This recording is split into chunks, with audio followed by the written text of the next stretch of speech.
कि अगर आपकी बेटी या आपके परिवार की बेटी के साथ ऐसा हो तो क्या आप ऐसे ही आरोपी के साथ खड़े रहेंगे?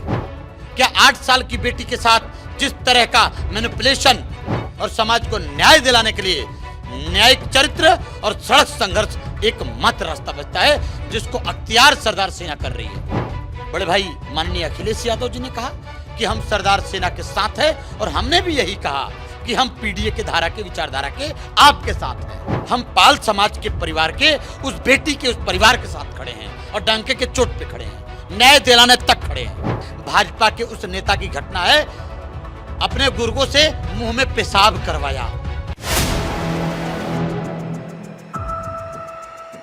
4 PM न्यूज नेटवर्क में आप सभी का स्वागत है। मैं हूं क्षितिज कांत।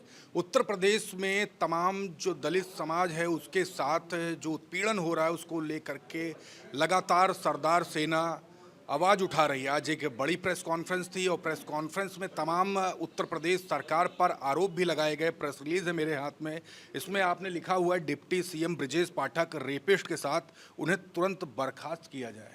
जी हाँ, बड़े जिम्मेदारी के साथ कहना चाहता हूँ, हमारे पाल समाज कौशाम्बी के लोहिंदा में 8 साल की बेटी के साथ जो दुर्दांत अपराध हुआ है और जिस तरीके से माननीय डिप्टी सीएम ब्रजेश पाठक जी ने रेपिस्ट अथवा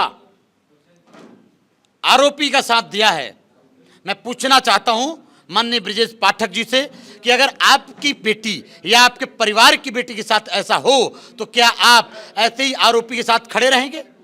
क्या 8 साल की बेटी के साथ जिस तरह का मैनिपुलेशन, जिस तरह के दुर्दांत अपराध की घटना की गई, क्या आपके परिवार की बेटी के साथ ऐसा होगा तो क्या आप रेपिस्ट का साथ ऐसे ही देंगे?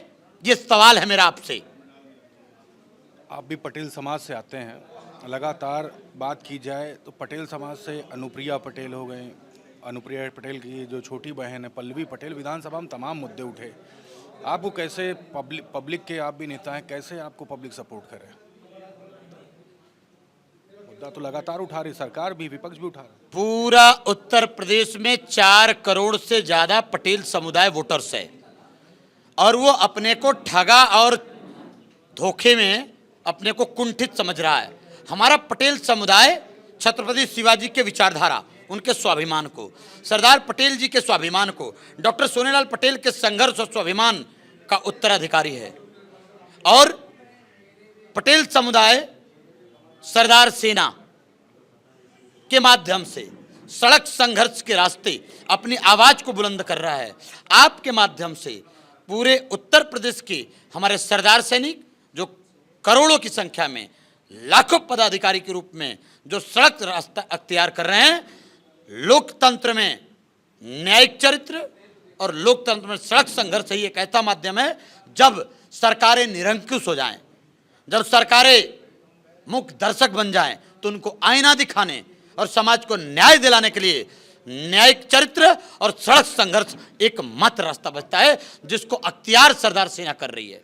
अच्छा, एक सवाल और, आशीष पटेल भी मंत्री, उनको कैसे देखते हैं? उत्तर प्रदेश सरकार में भी हैं, तमाम पटेल समाज का समर्थन उनको भी है, उनको कैसे देख रहे हैं? आशीष पटेल जी समेत तमाम मंत्री हैं, ये उनकी जो विचारधारा है वो उस पर काम कर रहे हैं और हमारे लोगों की जो विचारधारा है, हम छत्रपति शिवाजी के स्वाभिमान, हम सरदार पटेल जी के स्वाभिमान, हम डॉक्टर सोनेलाल पटेल के संघर्ष, हम डॉक्टर रामस्वरूप वर्मा के विचारधारा वाले लोग हैं।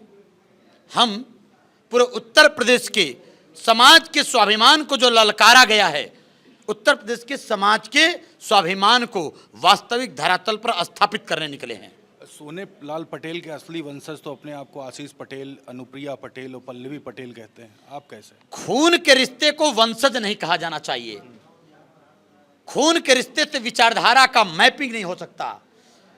वास्तव में उनके संघर्ष के रास्ते, उनके विचारधारा पर चलने वाले लोग, उत्तर प्रदेश के जो 4 करोड़ से ज्यादा लोग हमारे लोग हैं, वो असल में उनके वारिस हैं। सरदार सेना के सारे हमारे पदाधिकारी और कार्यकर्ता, समर्थक असल में छत्रपति शिवाजी महाराज, डॉक्टर सोनेलाल पटेल, लौह पुरुष सरदार वल्लभ भाई पटेल के असल वारिस हैं। बीते समय आपको सपा सुप्रीमो अखिलेश यादव के साथ भी देखा गया था। उस समय छत्रपति शिवाजी की एक मूर्ति प्रतिमा लगाने की बात भी कही थी रिवर फ्रंट पर। क्या चुनावी कुछ चर्चा हुई थी आप सबकी, आगे जो 27 में चुनाव है या अभी जो पंचायती चुनाव है? अभी चुनाव नहीं है, चुनाव भी आ रहा है, आने पर हम लोग बात कर लेंगे। अभी चुनाव नहीं है, अभी जरूरत है समाज को संरक्षण देकर सामाजिक न्याय की लड़ाई लड़ने की। बड़े भाई माननीय अखिलेश यादव जी ने कहा कि हम सरदार सेना के साथ हैं, और हमने भी यही कहा कि हम पीडीए के धारा के विचारधारा के आपके साथ हैं।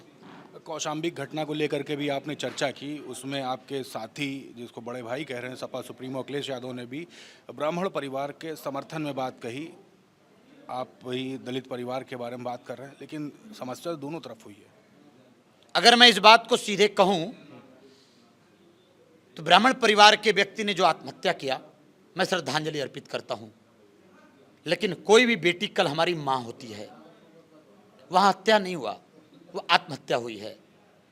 और जिस तरह की घटना है वो एक घटना है, और बेटी के साथ जो हुआ है वो दुर्दांत घटना है।